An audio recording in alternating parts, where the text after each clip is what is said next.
Bonjour à tous, et ben voilà, nous allons parler de mots interrogatifs aujourd'hui et c'est en fait en regardant le programme d'Emmeline pour son examen de passage que je me suis rendu compte que je n'ai jamais parlé des mots interrogatifs en néerlandais. OK, vous allez voir, c'est assez facile normalement, ça correspond au français, mais il y a quand même certaines choses à dire et la première chose à dire, c'est que il y a normalement les mots interrogatifs et les pronoms interrogatifs.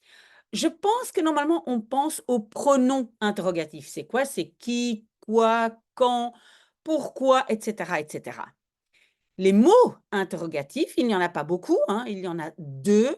C'est marqué sur la liste d'Emeline, mais je me demande si le professeur ne voulait pas dire les pronoms interrogatifs. What's in a name? Shakespeare disait, hein, c'est pas le nom qui compte, donc c'est à Emmeline de voir ou à vous de voir ce dont vous avez besoin. Mais nous commençons donc par les mots interrogatifs. Et pourquoi on dit les mots et pas les pronoms? C'est parce qu'en fait, ces mots sont utilisés avec un autre mot, donc avec un substantif. Ça veut dire que le mot interrogatif, qui est welke et wat voor, ce sont les deux, welke, wat voor, ce sont les mots interrogatifs. On doit, avec welke en tout cas, on doit respecter la règle de l'adjectif. Ça veut dire avec ou sans e. Si vous avez des problèmes, dites-le moi, mais j'ai déjà fait une vidéo là-dessus. Mais donc, ça peut être welk ou welke. OK, donc ça veut dire simplement quel. J'ai écrit welke kleur vind je mooi? Quelle couleur tu trouves belle? Voilà, quelle. Très facile. Si on veut dire un peu plus large, pas spécifique quelle couleur, mais quel genre de couleur, hein, on pourrait dire, moi j'aime bien des couleurs terre, hein, couleur terre, les bruns, les beiges, et cetera. Et donc, quelle sorte de? Alors, c'est wat voor ou bien wat voor een. Par exemple, on peut demander wat voor fruit eet je? Quelle sorte de fruits est-ce que tu manges? Des gens qui disent oui, moi je mange des fruits rouges, moi je mange des fruits exotiques. Et donc, wat voor, c'est toujours plus large.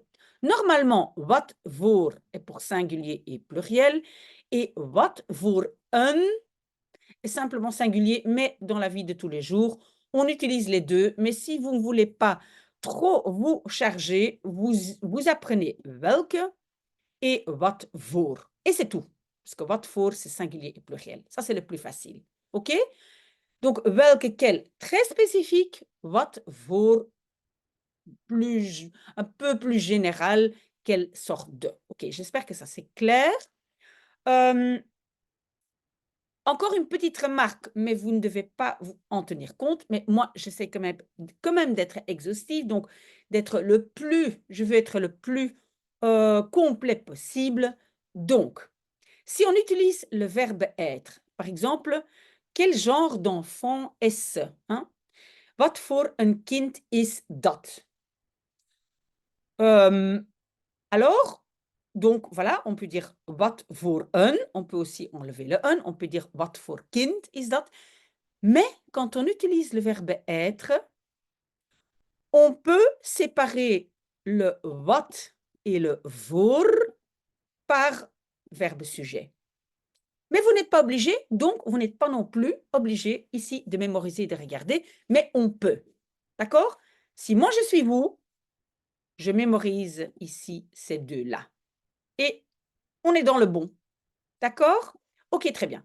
Maintenant, on arrive aux pronoms et les pronoms, en fait, moi, je dirais que c'est même plus facile. C'est quoi? Par exemple, wie wil een appel? Qui veut une pomme? Exactement comme en français. En néerlandais, on peut aussi utiliser le wie quand il y a un pluriel. Donc, wie komen er vandaag ou wie komen vandaag? Qui viennent aujourd'hui? Hein, donc, le verbe peut aussi être au pluriel. On peut aussi, comme en français, utiliser préposition qui. Pour qui est cette pomme? Avec qui tu pars en vacances? Pour qui tu prépares ça? Donc, hein, les prépositions, c'est pour, avec, sans, à, etc. OK, donc exactement comme en français, on peut l'utiliser. Alors, aussi comme en français, mais je veux quand même vous le montrer, je ne sais pas qui vient. Et le er, en fait, j'aurais pu le mettre entre parenthèses parce qu'on n'est pas obligé de le mettre. Donc, on appelle ça ici, oui, un mot, un pronom relatif. Mais ça non plus, on ne doit pas vraiment mémoriser parce que c'est exactement comme en français. Donc, je ne sais pas qui vient. Ik weet niet wie komt. Voilà. Moi, rappelez-vous, moi j'ai toujours la règle. Tout ce qui est comme en français, ou comme, non, je vais plutôt dire comme ma langue maternelle, j'oublie. Je mémorise surtout ce qui me semble bizarre, qui est différent. C'est comme ça que moi je fonctionne. OK, donc là, on n'a rien à retenir dans les pronoms. Autre pronom, wat. Wat doet hij? Donc, what, c'est que, quoi, que fait-il? Wat doet hij? Comme en français. Attention, ik weet niet wat hij doet. Le what est donc aussi pronom relatif. Et là, en français, on va dire ce que et ce qui. Donc, ce qui, c'est what en néerlandais. OK? Donc, je ne sais pas ce qu'il fait. Ou je ne sais pas ce qui se passe. Ces deux-là, ici, attention, ça, vous devez mémoriser. D'accord? Ça, c'est que ce qui est en néerlandais. What? Bien. Maintenant, une chose, et une des choses les plus importantes, c'est qu'en néerlandais, et je l'ai mis en rouge parce que ce n'est pas correct, en néerlandais, on ne peut pas avoir préposition plus what. Vous aviez vu qu'ici, j'avais préposition plus oui, ça, pas de problème. Pour qui, avec qui, voor wie, met wie, etc. Oui. Mais préposition plus what, non, ça n'existe pas. Ce sont les fameux adverbes pronominaux. On a horreur des adverbes pronominaux, mais c'est ça. Donc, qu'est-ce qui se passe dans ce cas-là? Le what, il se transforme en waar et se met devant. Et parfois même, la préposition change. Donc, met what devient waarmee. Mais la plupart des prépositions ne changent pas. Par exemple, in what devient waarin. Op what, waarop. Et donc, vous pouvez aller regarder les vidéos que j'ai faites sur adverbes pronominaux, car ça, ce n'est vraiment pas facile en français. Donc ça, c'est quelque chose d'important. Et si vous ne comprenez pas ce dont je parle, vous me posez la question et je vous aiderai. D'accord? Puis on a le mot, donc le pronom interrogatif waar, comme en français. Waar woon je ou habites-tu? Je ne sais pas, ik weet niet waar hij woont, je ne sais pas où il habite, comme en français. Wanneer, quand, exactement comme en français. Wanneer kom je naar Brussel? Quand viens-tu à Bruxelles? Ik weet niet wanneer hij komt, je ne sais pas quand il vient. Tout ça, c'est comme en français. Normalement, vous ne devez pas apprendre tout ça. Hoeveel boeken heb je? Combien de livres as-tu? Je ne sais pas combien de livres il a. Ik weet niet hoeveel boeken, ou elle a. Ik weet niet hoeveel boeken ze heeft. Donc, hoeveel est aussi utilisé comme pronom relatif. Mais on ne doit pas savoir tout ça. Il y a encore une chose, et donc ça va faire 3 choses à bien retenir, mais nous avons encore une chose, c'est que donc le mot hoe, quand il veut dire comment, c'est hoe aussi en néerlandais. Ça, je pense que vous le saviez. Par exemple, hoe maak je spaghetti saus? Comment fais-tu la sauce spaghetti? Hoe, hein? Hoe, de quelle façon? Très facile. Même chose, pronom relatif, ik weet niet hoe je dat doet, je ne sais pas comment tu le fais. C'est exactement comme en français, pas à retenir. Mais. Les mesures. Quand on parle de mesures en néerlandais, on utilise aussi ce mot hoe. Et ça, c'est un peu bizarre en français. Donc, pour demander quel âge as-tu, en néerlandais, on va demander comment vieux es-tu? Hoe oud?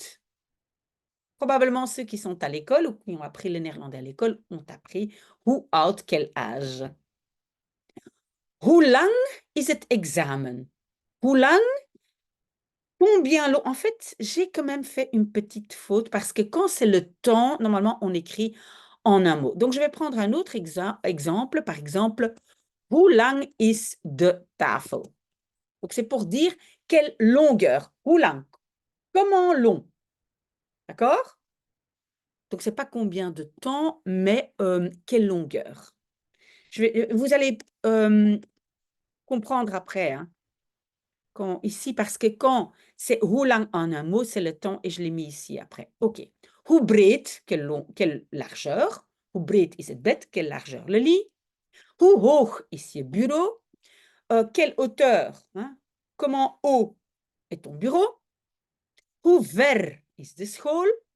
À quelle distance, mais en néerlandais, comment loin est l'école? Hoe groot is je hond? Quelle taille a ton chien? Hoe laat is het? Comment tard est-il? Donc ça veut dire quelle heure? Et alors, vous voyez ici, hoe lang en un mot, normalement, ça veut dire combien de temps, donc la longueur, comment long, hein, donc la longueur du temps. Voilà. Mais tous les autres pronoms interrogatifs, c'est comme en français. Si vous avez des questions, n'hésitez pas, je suis là avec vous, mais j'espère quand même que ça a été clair. Et évidemment, ce document-ci, je vais le mettre ici en annexe, comme ça, vous pouvez regarder si vous voulez et me poser des questions si nécessaire. À bientôt. Au revoir.